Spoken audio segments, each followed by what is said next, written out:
Lastri ingin jadi orang jahat. Karya Y. Edward Horace S.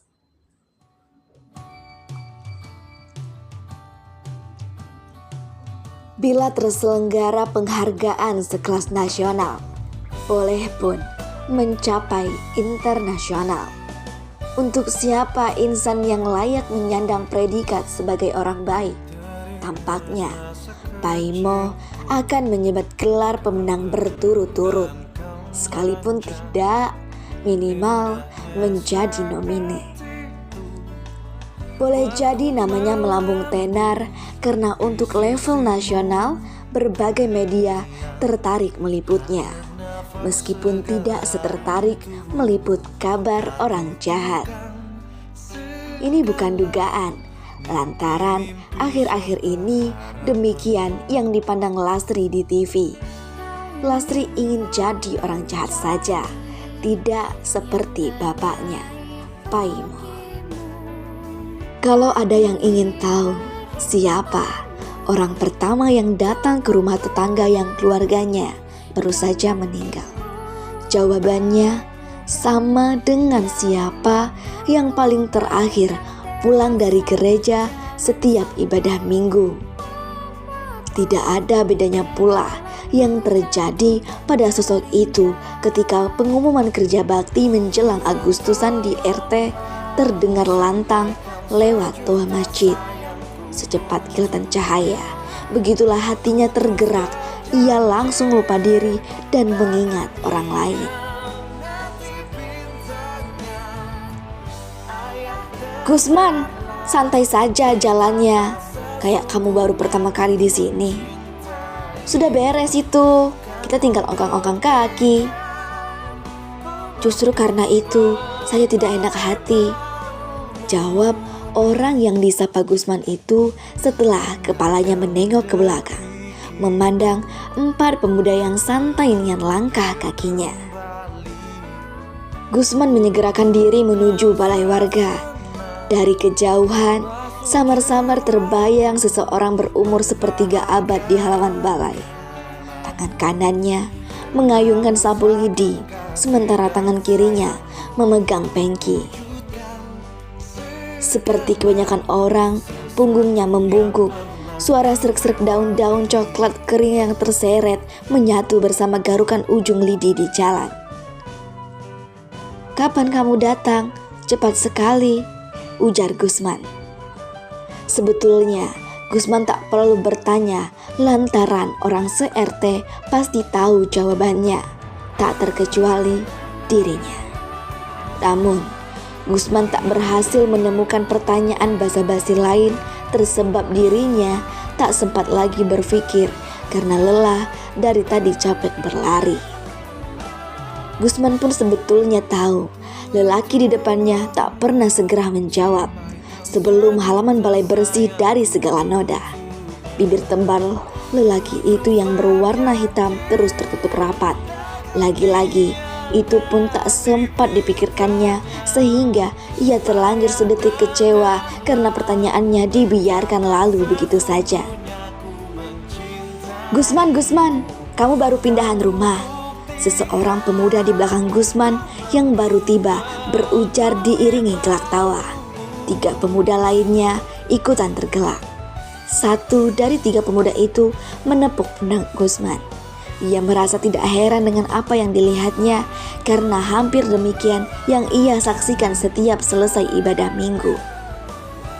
Paimo yang baru saja tuntas menyapu halaman balai tanpa mengeluh, sama rajinnya ketika membersihkan lantai gereja. Paimo akan memastikan bahwa setiap jemaat sudah meninggalkan ruang ibadah hingga kosong, untuk kemudian menempatkan kembali piranti kebaktian pada tempatnya. Kantong kolekte, kaki dian, kotak persembahan, karpet doa, termasuk setiap inci dari bangku-bangku jemaat tertata lurus dengan arah ubin lantai, dirapikan mengarah ke posisi altar. "Bapak ngapain sih? Sibuk ngurus-ngurus orang. Kita ini masih miskin. Urus diri saja dulu, baru urus orang." Lastri membentak orang yang muncul di hadapannya setelah ia membuka pintu rumah. Lastri tahu bapaknya baru pulang dari balai warga tanpa perlu menanyakan. Sempat Lastri mendengar pengumuman dari tua masjid. Tak boleh ngomong begitu, Lastri. Terdengar dengusan lantang. Setelah itu ada yang menutup pintu dengan kencang. Kamu kalau sudah mati tak bisa lagi berbuat baik. Selama masih hidup, gunakan waktu sebaik mungkin. Lastri bosan mendengar itu, karena itu teruslah jawaban Paimo padanya. Seperti sudah terpatri dalam pikiran Paimo bahwa hidup itu harus berbuat baik. Paimo menuju kamar tidurnya di dekat toilet. Lastri benar-benar bosan. Bila ia kuasa memerintah Paimo, pasti ia tidak mengizinkan bapaknya itu keluar rumah untuk membantu orang. Sayangnya, ia masih ingat pesan ibunya sebelum meninggal untuk menghormati bapaknya apapun keadaannya. Dan hanya pesan itulah yang teringat di pikirannya, karena ia tak sanggup menerima kenyataan-kenyataan lain untuk mengharuskan dirinya berbuat baik pada sesama. Di sekolah, terlebih sering ia menelan ludah kalah merenungi nasib dirinya. Setelah melihat teman-teman se-SMA-nya punya tas baru setiap menjelang pergantian tahun ajaran. Beberapa terlihat diantar orang tua mereka naik mobil mewah. Ketika diajak jalan-jalan, Lastri kerap malu lantaran tak punya uang untuk sekedar membeli minuman. Mengapa mereka tidak seperti dirinya? Batin Lastri suatu saat. Mengapa bapak tidak kunjung-kunjung kaya meskipun setengah mati berbuat baik? Keluh Lastri kali lain. Bukankah seharusnya kebaikan dibalas dengan kebaikan? Tampaknya Lastri melihat ketidakadilan terjadi. Memang benar, Lastri kerap melihat Paimo tidak tanggung-tanggung untuk menyumbang keluarga dari yang sedang berbelasungkawa. Kata Paimo, sebesar apapun uang tidak bisa menggantikan kehilangan. Bila ada tetangga baru lahiran, Paimo akan pergi ke pasar dan membeli baju bayi untuk dibawakannya saat anjang sana.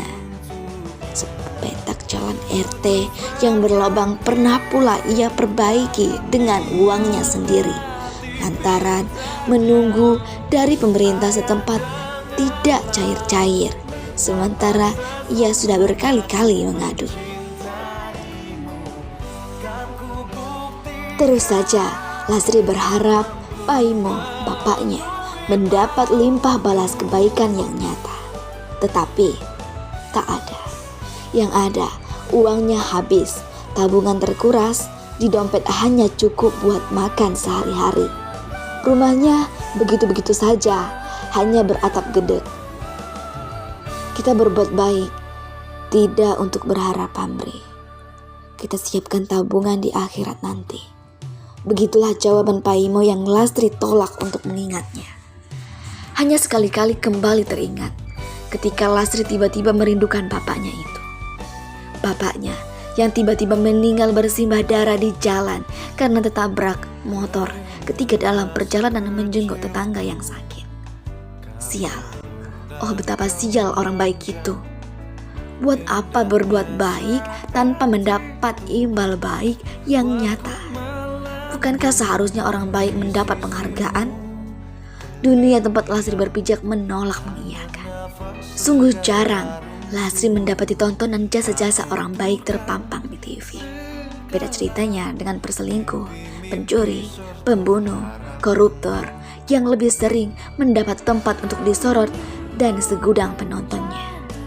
Bahkan orang bisa dengan bangga mempertontonkan kejahatannya seolah-olah luruslah yang terjadi dan tak ada nurani yang dilawan. Meskipun Lastri tahu bahwa orang tua dari salah satu teman sekolahnya itu adalah koruptor, tetap saja Lastri iri dengan temannya itu yang begitu mudah mengeluarkan uang sekaligus mentraktir makan dirinya di mal sepulang sekolah. Lastri sangat ingin seperti itu. Lastri muak melihat perbuatan baik tak ada gunanya karena bapaknya pun mati cepat. Sementara koruptor. Orang tua temannya itu masih berumur panjang, bahkan setelah bebas dari penjara, keluarga temannya itu malah semakin kaya dan sekarang menetap di luar negeri. Lastri tak mengerti, benar-benar tak mengerti mengapa bapaknya semasa hidup terus berbuat baik. Lastri ingin jadi orang jahat saja. Begitulah yang tersimak dalam hati seorang gadis yang sedang beranjak dewasa. Sementara di suatu tempat entah berantah, dalam keadaan yang sebegitu damai, dalam sekelebat bayangan arwah Paimo menatap ke bumi. Matanya terbayang membasah.